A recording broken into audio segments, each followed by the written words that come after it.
Hello friends, today we are going to make a really nice rounded batch of chili.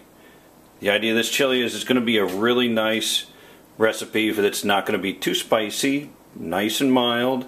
If you want it spicy we can go there, but it's a known winner. So if you're looking for a recipe of chili that you're thinking, well, I want to impress somebody and I want something safe that everybody'd like, maybe this is for you.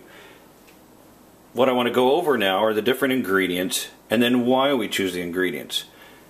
We're going to start out with a pound of ground beef, which is obviously not here, but it will be. I choose ground chuck. You know, part of the quality of the end result is the quality of the ingredients, and chuck is probably, I think, my choice for the best piece of meat for going into this chili. Next we go a pound of mild sausage. I don't like to use the hot sausage because I want to add the spice afterwards. We go with quite a bit of garlic. You can go lighter if you wish, if you're not as daring with the garlic. I obviously have no problem with it. That's about 9 cloves of garlic. Then I have a large white onion, not a yellow onion. The yellow onions are actually too sweet. We're going for a balanced savory flavor, and the white onion does not add sugar to the recipe. The sauces we're dealing with here is a can of chili ready tomatoes. They're basically chopped up tomatoes. 2 cans of tomato sauce. 2 cans of chili beans. I choose the mild ones because once again I don't want to have someone else adding hot sauce to the recipe because I'm going to add it afterwards. Then we go over to where we're going to need 2 beers. Oh, wait a minute. That's mine.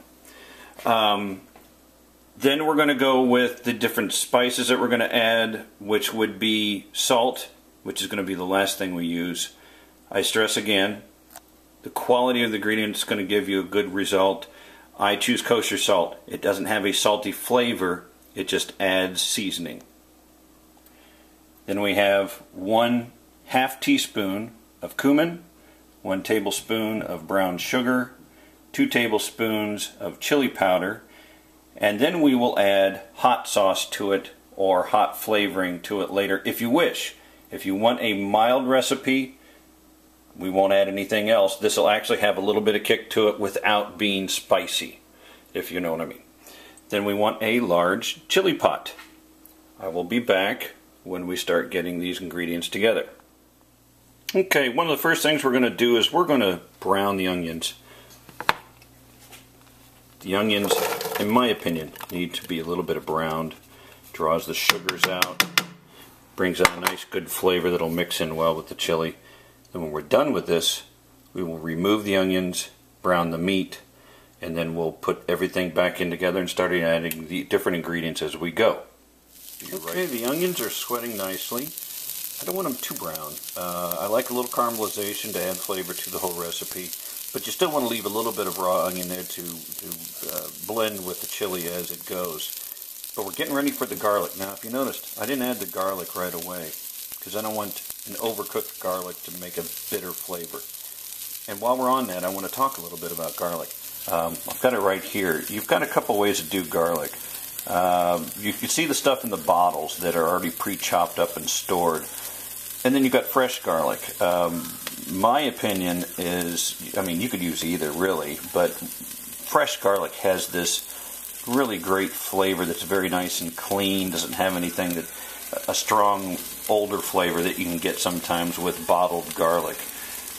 If you don't mind that, go right ahead. I mean, it's a quick, easy way to go, and you don't have to mess with all the garlicky fingers and the chopping and the mincing, if you will. I went with fresh garlic, and that's just what I prefer. The other thing is, if you don't like a strong flavor in there, one of the tricks is you could split the garlic down the middle and pull out the little green, what they call the germ. That is the part that really adds some of the stronger aftertaste if you don't care for that. I personally don't mind it at all. But we're going to get ready to add the garlic in here, and we're going to saute it, for about a minute or two, but not too much because once again, I don't want it to get bitter. Once we're done with this, I'll remove it and put it in a bowl, and then it's time to brown the meat. Alright, the meat is in. We're going to brown that until it's no more pink. A comment on the meat. Once again, I talked about beef. I go for ground chuck. If you want a lighter chili, and I've done this before, we've added ground turkey, which adds a great lightness to the flavor and the feeling. It doesn't sit so heavy in your stomach. And of course you watch a few calories there as you go with the turkey. But understand it's not going to have an addition of great flavor to the chili because basically turkey is just bland. But you could also do pork. In this case, what you're looking at, we were going to do beef. My local store down at the corner usually has some really great ground beef that they do. They grind it on their own. It's just wonderful. And they were out. So 2 packages of sausage. It's a new adventure. Just keep in mind, you can make this recipe your own. Feel free to mix a few things up, and stick with what you like. In this case, we're trying all sausage. Curious what you guys will try. See you back here when we're ready to add the onions and everything back together.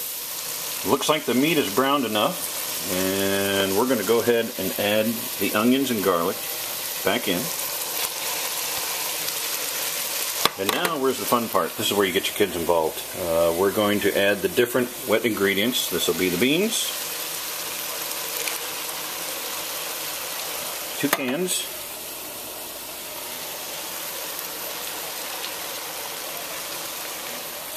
we're going to do the tomato sauce, 2 cans.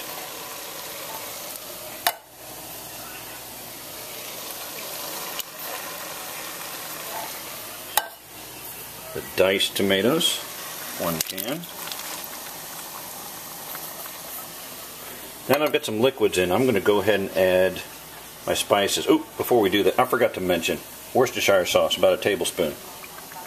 I'll make sure that's in the annotations there. We'll add that. Add your dry spices. And then finally, the beer. I'm going to do 2 bottles. And then to add a little bit more liquid to boil off, we're going to add 1 of the cans full of water. I'll just go pull some water in. Sorry about the dishes. But hey, we're cooking, right? 1 can of water.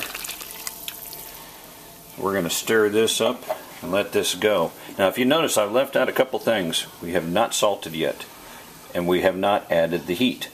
The salt will come afterwards. One of the things I want you to think about when it comes to salting this is you can't unsalt something.